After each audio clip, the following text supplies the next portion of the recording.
Welcome to Talk of the Town. I'm your host, Tara Berson, Communications Director for Middletown Township. And today, Tony Mercantante, our Township Administrator, is joining me to discuss a topic that is top of mind to all of you, open space. The Township is now using a community engagement platform that helps facilitate your participation and feedback regarding projects and initiatives that impact everyone. We recently put out a brief questionnaire asking what you really want to know with regard to open space preservation. It's no doubt that over the years, Middletown has changed. Decades ago, it was more farmland than houses and townhomes, so it's important to know how the Township is going to go about preserving remaining open space and how decisions are made about acquiring it. Let's start off by talking about the Open Space Trust Fund and how and why it started. Thanks for joining us today, Tony. You're welcome. How did the Township first become involved with this effort? Well, the Township has been involved in open space for a long time, and but in 1989, the state passed a law that allowed towns to establish a tax.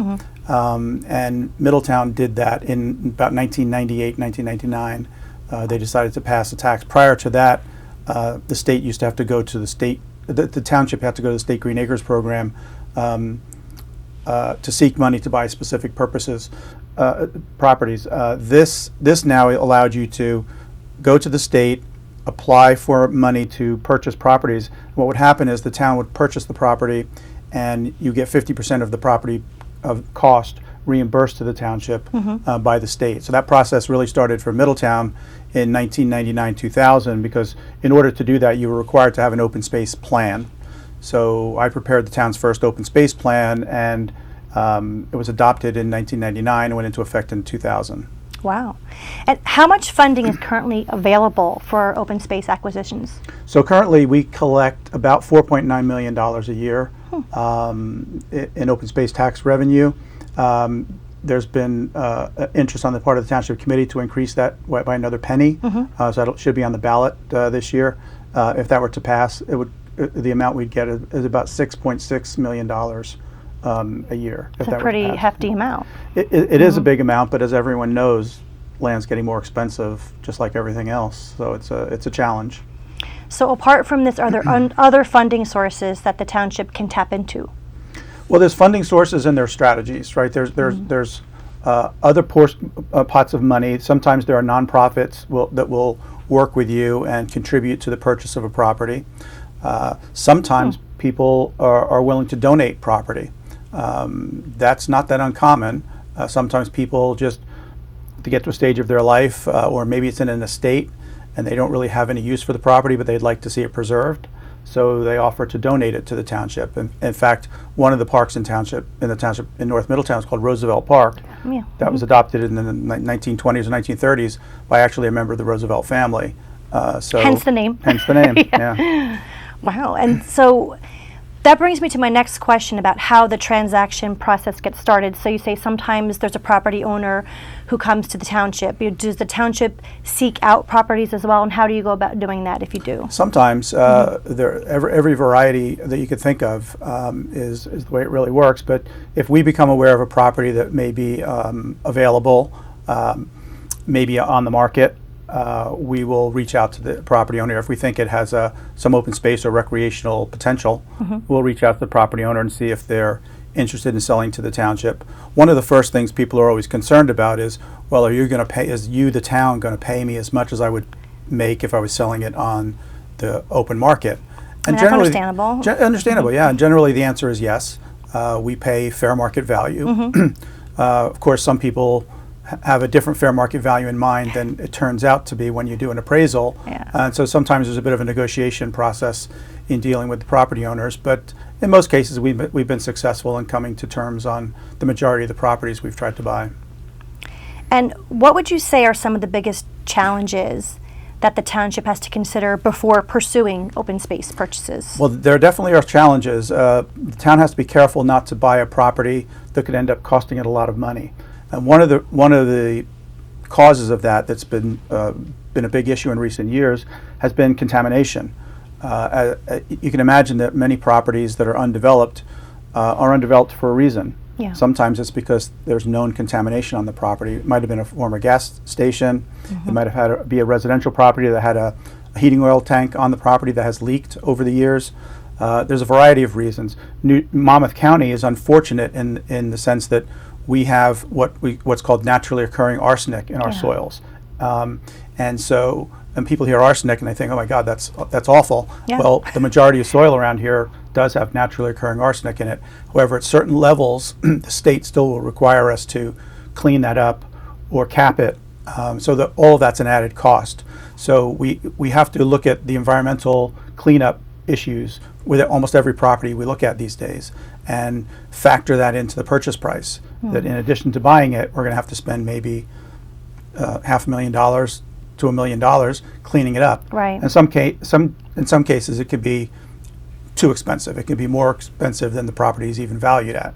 So that can be a deterrent to buying properties. The other important factor is that every time we buy a property, we now have to take care of it. It now becomes our responsibility. We have to maintain it. Staffing. It could impact staffing at some point, particularly if it's going to become a recreational facility. And we have an unbelievable demand for recreational fields.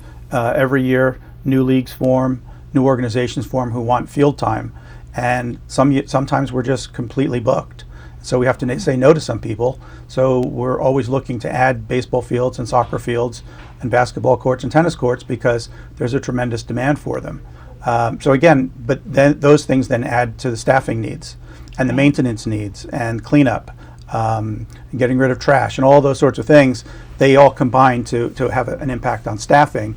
So all of those things have to be factored into decisions about whether to buy property, and then if you do buy property, what to use it for. Right. And then something that I wasn't aware of, I know that the township just moved forward with purchasing 17 acres over in the River Plaza area. And that isn't just open property, it has a building on it. So the township is also responsible for demolishing the building and other things like that. Anything else? Any other considerations? It's not that common that open space is completely open space. There's often old structures on it. And so, yes, if we buy properties like that, we usually will have to demolish them. And sometimes there may be a building that might be usable for another purpose. Right. Or sometimes we have some properties that have had historic buildings on them, and so we don't want to demolish those. We want to try to save them and eventually try to repurpose them for some other use or activity. So, but again, that's all cost. So those things have to be factored into the decision about buying property. But we can then use the open space dollars to put towards restoring historic buildings, right? I know that it was recently changed, was it in 2020, to be able to do recreational upgrades and yes, there's restoration more of historic flexibility now landmarks. to use those funds to actually make the improvements that you'd have to do on a park or to demolish a building or run programs even. So yes, we can use the money for that, and in some cases it's critical that we're able to use the money for that, or else we probably wouldn't be able to afford to purchase it. One of the questions we got from one of our residents is, what township body oversees open space purchases? So if you could help explain that. Yeah, so primarily it's a township committee in almost in any town in New Jersey. Only the governing body, which in our case is a mayor and township committee. Some cases it might be a borough council, some cases it might be a city council, with the different forms of government we have in New Jersey. But in all cases, that governing body is really the only one who can authorize the purchase of land. Similarly, they're the ones who can also purchase, facilitate the sale of land too. Okay. So it's the governing body's decision. Now there's a planning component to it where a part of the township's master plan is an open space element. And that element is kind of designed to kind of establish priorities. What fields are more needed? Where is natural open space needed more? Where is conservation a higher need in the next few years? So that plan can play a role in the decision making about buying a property. But in the end of the day, it's the township committee, mayor and township committee, who make the decision to buy land. And everybody's like, oh, property taxes are so high here in New Jersey. Who is responsible for paying the property taxes on open space land? Well, once the property is owned by the township, it's tax exempt. So whatever taxes were being collected on it are no longer being collected. So that certainly has, again, another factor that when property becomes tax exempt, there's no longer tax revenue. However, if you think about it, the taxpayers are paying the open space tax to buy the land for a purpose, and that is to preserve it. Because people think natural open spaces and recreational facilities are an important component of quality of life here. Yeah. So it's a trade-off. It's definitely a trade-off. Another question was, once an area is deemed open space, is it going to remain that way forever? Generally speaking, yes. There is a process by which you can sort of undo the purchase of a property for open space, but it's a very, very onerous, lengthy process. Middletown has never done it. Most towns don't do it. So it would be very, very rare that a property that was purchased for open space purposes or recreational purposes would ever be used for anything else. So, if it's open space here in Middletown, we can safely say that it will be preserved forever as open space. Yes. Okay, good. Another question was that there's currently an area of open space on Pulse Street in Port Monmouth. And what is the plan for this property? Because I understand that there are currently police vehicles on that property. So that was the town's first skate park, and we put a skateboard park there, and it didn't go all that well. We had some vandalism, we had some inappropriate behavior happening there, and it became a real problem, and the neighbors were really upset about it. So we closed the skate park. So it had been just closed for a while. In the process of building the new town hall building, we needed a place to temporarily store vehicles that had been impounded for evidence purposes. So we decided to use that space temporarily. So they are still there, but we expect them to be out of there by the end of the year. We're finding another location. And what do you think, what does the town have planned for that property? Well, we haven't made a final decision yet, but we had discussions with the State Green Acres program when we asked them if we could use it temporarily to store vehicles, and they said we could, that we would use it as a community garden with raised planters. So another community Another garden. community garden, yes. We have one in the southern area of town on Stevenson Park. This would be one on the northern end of town. Not as big as the one at Stevenson, but still a nice location. I think that it seems like the community loves it, so that sounds like a great idea. People seem to be really interested in it. We have a waiting list for the park and for the gardens in Stevenson. Yeah.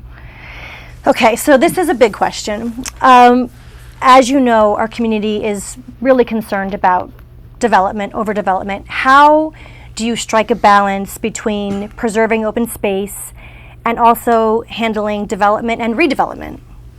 Yeah, that is a big challenge. I mean, especially for larger communities like Middletown that have lots of land, lots of neighborhoods, lots of different interests. So it's always a part of the balancing act is to determine where we want development to be directed towards.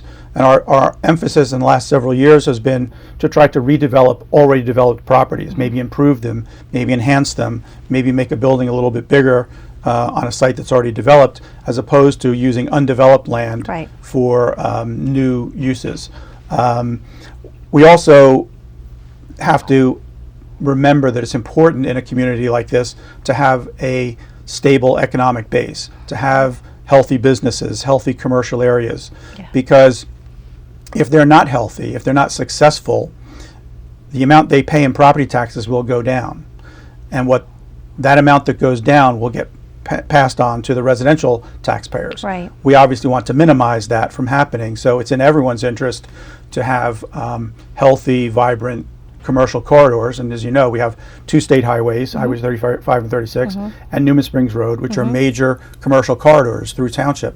And so it's in everyone's interest that they be healthy, that we do whatever we can to help those business owners survive. Because if they go away, the tax burden shifts to residential taxpayers, and we don't want that to happen. And a key statistic that I always remember you sharing with me is that we, residents, pay 90% of the taxes and businesses 10%. So the more business we have, that helps offset the taxes that we are concerned about, right? Yes, and keep in mind that those businesses are also contributing to the open space trust fund. That's true. Yes, we're about 90-10 with commercial and residential. So we want that to.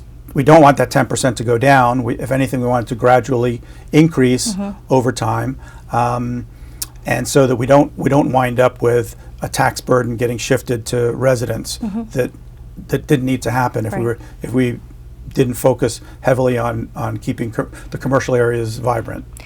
And I know that, if you work for the town, you learn about redevelopment, but I don't think everyone understands what redevelopment means.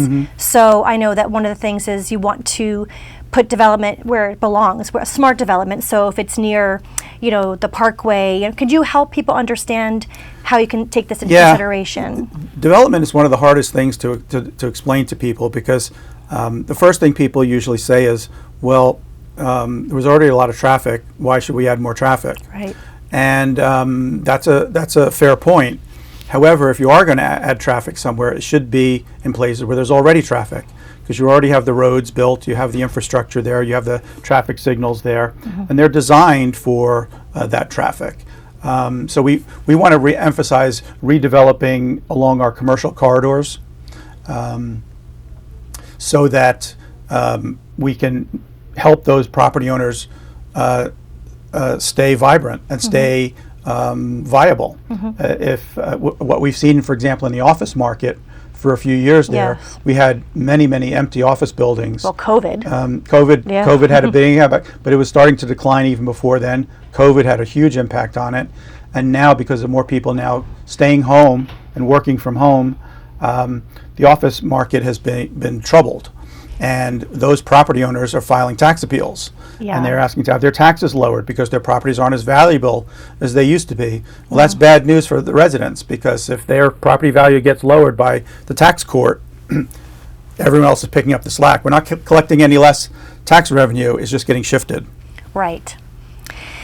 Now, are there any new properties the township is considering for 2025 that we can share with our viewers? Well, there are, but we can't tell you exactly where, because as when it comes to buying open space, we're just like any other investor.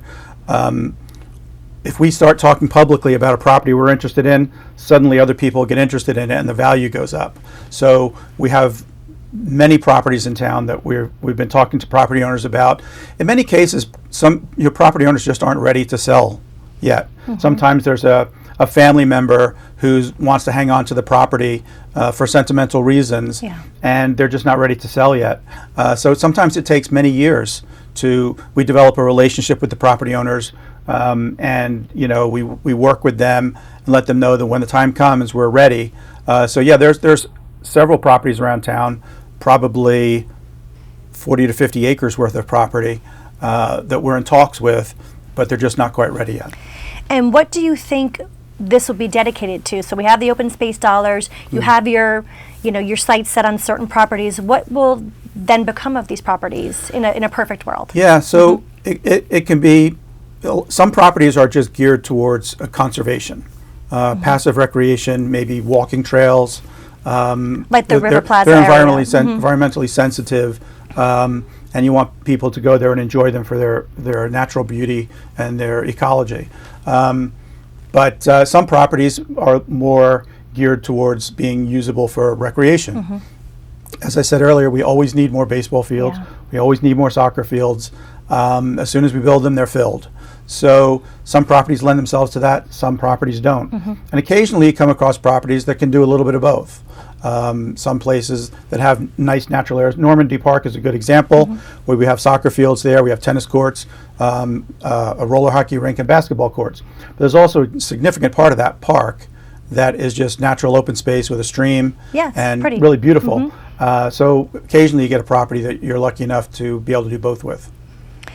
Now, what if we put open space dollars toward from historic landmarks? Are there any you can discuss that we could share with everyone? So the Dempsey House is one that's known to everyone, I think, in town. It's a house in Leonardo that the pebble stone. everyone's familiar with. It's made of peanut stone. Oh, peanut stone. Sorry. And it's been empty for quite a long time now. We purchased it from the Dempsey family in the early 2000s. We just received a grant to do a preservation plan for the building to kind of stabilize it.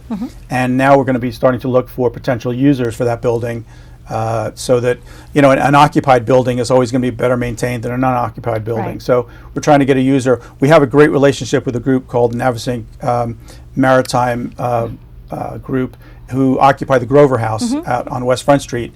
That's a very historic building that Township purchased, or I should say we had it donated to us.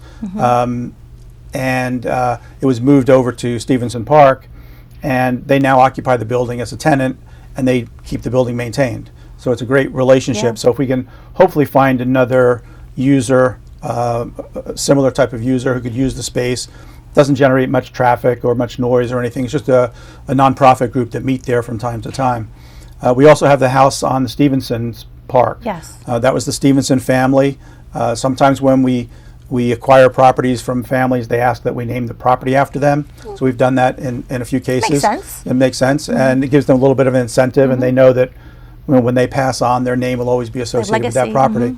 And so that's a house that we still have to think of, what we're going to do with at some point. It's empty, needs a little bit of work, but it's historic, so we may be able to get some funds.